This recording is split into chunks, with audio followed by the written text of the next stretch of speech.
যখন মঞ্চে কাজ করি তখন আমাদের একটা তৃপ্তি হয় ওই জায়গায় যে আমি এখন অভিনয় করছি, এখনই আমি দর্শকের রিয়াকশান পাচ্ছি আর কি। বহুদিন পরে সেই স্বাদটা পেলাম। মানে আমার ফিল্ম চলছে, আমাদের ফিল্ম চলছে, আমরা দেখছি আমাদের অভিনয়, একই সঙ্গে দর্শক তার রিয়াকশান দেখাচ্ছে। একটা নেগেটিভ ক্যারেক্টার কিন্তু সময় মতো দর্শক তালিয়ে দিয়ে দিচ্ছে। সো সেই আনন্দগুলো আমরা পাচ্ছি। মঞ্চে অ্যাক্টিং করার সময় এই আনন্দগুলো পেতাম, বহুদিন পরে সেই আনন্দ পেলাম আর কি।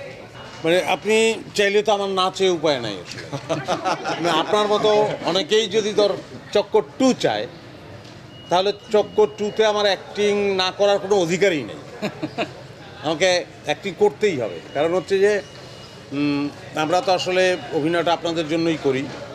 আর অভিনয়ে যখন ছিটে ফোটা কোনো একটা জায়গায় জ্বলে উঠতে পারি, সেই সময়টাই মনে হয় যে চরম আনন্দের, পুলকের। তো সেটা করতে চাই। এবং আমার তো মনে হচ্ছে যে চক্কর 2 হওয়া উচিত। এখন চক্কর 2 হতে তো টাকা পয়সা লাগবে, সেটা তো আসলে আমি কোনোভাবেই চক্কর 2 বানাতে পারবো না।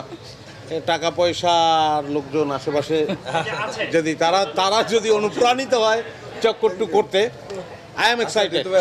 প্রত্যেকের অভিনয়ের জায়গাটাই যখন ঠিকঠাক হয়, তখনই আসলে একটা ছবি বলি, নাটক বলি, একটা গল্প বলি, গল্পটার দ্বারায় কিন্তু তখনই যখন সকলেই ঠিকঠাকভাবে অভিনয়টা করে।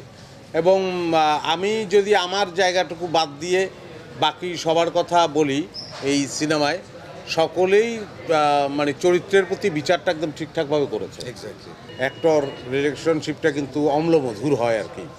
কারণ হচ্ছে যে এটা তো A+B² না। ও বললো যে এই সিনটা A+B² সমান A² + 2B + B² এভাবে বুঝিয়ে দিল, সেটা তো না। সে যখন যা বোঝাচ্ছে আমার মনে হচ্ছে তার বোঝানোটা ঠিক না। হয়তো আমি আমার একটা কথা বলছি, এরকম নানান তর্ক বিতর্ক বাহাসের মধ্য দিয়ে একটা জায়গায় আমরা পৌঁছাই। তো সেই পৌঁছানোটা বরাবরই ভালো হয়েছে, এইবারও ভালো হলো। অনেক আগে থেকেই সে ডিরেকশন করে, অভিনয় করছে, সে খারাপ করছে না, ভালো অভিনয় করছে। কিন্তু আমি চাই না সে অভিনয়টা করুক। একই আমার প্রফেশনের মধ্যে সে কেন ঢুকবে? আমি কখনো ডিরেকশন দিলে তাকে না চাওয়ার সম্পূর্ণ অধিকার আমি আজকে থেকে দিয়ে দিলাম। আমি কখনো ডিরেকশন দিলে সে যেন অপপ্রচার চালায়, কোনো অসুবিধা নেই। কিন্তু ডিরেক্টর সে যখন খুব অল্প পয়সার আমরা একটা নাটক বানাই, তখনও এই অ্যাটিটিউড থেকেই সে ডিরেকশন দিয়েছে। প্রিমিয়ার শোতেই আমি দেখলাম, ডিরেক্টর আমাকে বললো যে আসতে হবে। দেখার পরে আমার ভালো লাগলো। আমার সাধারণত হয় কি, আমার ফেসবুক পেজেও আপনারা একটু খেয়াল করবেন যে আমি খুব একটা কিছু লিখি টিকি না, ছবি টবি দেই না। এটা আমার স্বভাব, এটা কোনো বিরাট গুণ তা না, এটা হয়তো বিরাট দোষ, কিন্তু এটাই আমার বৈশিষ্ট্য। তা আমার এই সিনেমাটা আমি নিজে দেখে, যখন আমার যে কোনো কাজ আমার নিজের যখন ভালো লাগে, তখন আমার মনে হয় কি যে এখন আমার অধিকার আছে এটা নিয়ে বলার, যে আমার ভালো লেগেছে, আপনারা দেখেন। আর দেখা গেলো আমার নিজেরই ভালো লাগে নাই, কিন্তু আমি খুব ঢোল পিটাচ্ছি, ভাই এটা আমি ফাটাই ফেলছি, অমুক করছি সমুক করছি, আপনারা দেখেন। সেটা একটা অসততা বা মিথ্যাচার হবে। ওইটা আমি করতে চাই না, বিধায়ী অধিকাংশ সময় আমি পাশ কাটিয়ে যাই, অনেক সময়।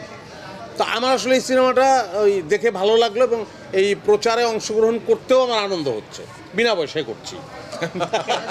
আমি সত্যি সত্যি আনন্দিত।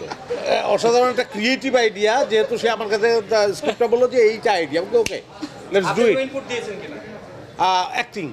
অ্যাক্টিং কিন্তু মূলত মূল স্ক্রিপ্টটায় আমার কোনো ইনপুট ছিল না।